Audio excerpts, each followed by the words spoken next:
14 नं चिरां दुवार बियाबनि सिङाव थानाय रुनिखाता Vcdc कम्युनिटी हलाव बियाब थाखोनि सेन्सिटाइजेशन काम कन्टेक्ट हाबाफारि लानानै बिटिआर सरकारनि 3 बोसोर आबुं जानाय हाबाफारिखौ दिनै रायजो राजाफोरनो फोरमायो। बे हाबाफारियाव TCLCCनि मासिगिरि श्री अमर सिंह ब्रह्म, BDO सिडली श्री कुमुद चंद्र नार्जारी, SRLM केडर, Vcdcनि मासिगिरि, Vcdcनि सोद्रोमा आरो जायगानि नोगोरारिफोरा बाहागो लायो। बे हाबाफारियाव बाहागो लाफानानै खौरांगिरिफोरनि सिगाङाव ओरैबायदि फोरमायो बिटिआर जौगाथायनि फेल'शिप नरमथा गगैया। সমষ্টি আছে ৰুণিখাতা সমষ্টিত আমাৰ প্ৰমোদ বড়ো ডাঙৰীয়াৰ নেতৃত্বত আমাৰ যি বিটিআৰ চৰকাৰ সেই বিটিআৰ চৰকাৰৰ 3 বছৰ সম্পূৰ্ণ হৈছে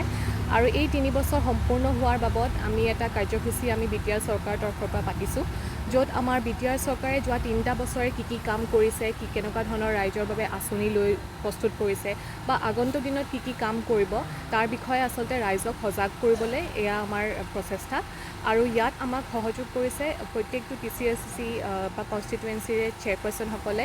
আৰু গোটেই প্ৰগ্ৰামটো চলাই নিবলৈ আচলতে আমাৰ মূল উদ্দেশ্য এইটোৱেই হৈছে যে ৰাইজে আচলতে জানিব লাগে যে আমাৰ বিটিআৰ চৰকাৰে যোৱা 3টা বছৰে কেনেকুৱা ধৰণৰ কাম কৰি আহিছে আৰু মোৰ মতে ৰাইজসকলো আচলতে বহুত উপকৃত হৈছে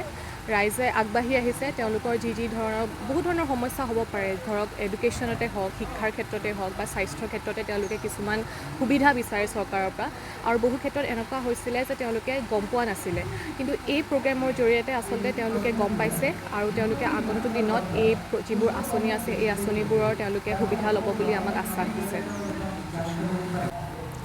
बेयो जोंनि बिटिआरनिनो मोनसे सरकारि मोनसे प्रग्राम बियो दा जोंनि बिटिआर सरकारा बे 3 बोसोराव दाथ' 3 बोसोर जानो थांगासिनो दं नालाय बा जाबायानो बे 3 बोसोराव मा एचिभमेन्ट मोननो हाखो दिनैसिमाव मा फ्लेगशिप प्रग्रामफोर बिटिआरआ दिनै लाबोदों आरो बेसेबांसिम साक्सेस जादों आरो बेजों बेसेबांसिम लाब जादों बा लाब जानो हागौ समाजाव बा समाजनि एसे जायनाखि टार्गेटेड ग्रुप्स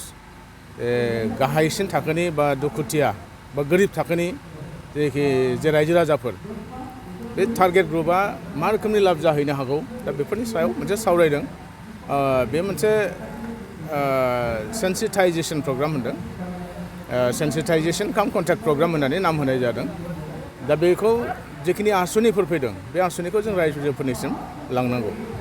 आरो मेक्सिमाम ग्रुपआ दिनै रायजोफ्रा बेजों लाब जानांगौ दा बेखायनो जोंनि VCDC TCLCC आरो जोंनि जेनाखि अफिसियेल्सफोर जेरै ब्लक डेभेलपमेन्ट ब्लकनि